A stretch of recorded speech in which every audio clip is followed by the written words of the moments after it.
بسم اللہ الرحمن الرحیم۔ السلام علیکم دوستو، اب مکمل طور پر محمد عامر کی واپسی ہو گئی ہے، کیونکہ محمد عامر نے خود دستیابی ظاہر کر دی۔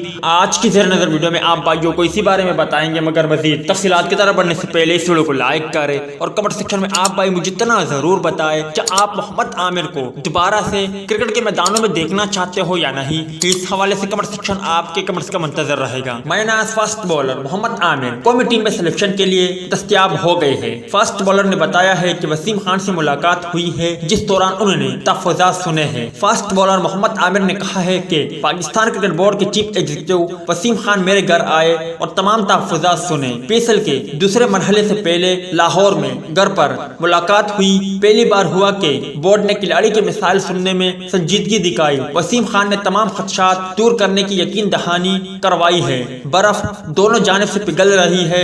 گھر آئے مہمان کی عزت کرنا میرا فرض ہے۔ خود سے زیادہ ہمیشہ پاکستان کا سوچتا ہوں۔ وسیم خان کی جانب سے تمام تحفظات دور کرنے کی یقین دہانی پر محمد عامر نے اپنی دستیابی ظاہر کر دی ہے۔ یاد رہے کہ محمد عامر نے کوچز سے اختلافات کے باعث قومی کرکٹ ٹیم سے ریٹائرمنٹ کا اعلان کر دیا تھا، تاہم اس سے قبل انہوں نے ٹیسٹ کرکٹ سے ریٹائرمنٹ کا اعلان بھی کیا تھا۔ مگر اب محمد عامر دوبارہ سے آپ بھائیوں کو کرکٹ کے میدانوں میں کھیلتے ہوئے دیکھنے کو ملیں گے، اور وہ بھی پاکستان کرکٹ ٹیم کی نمائندگی کرتے ہوئے۔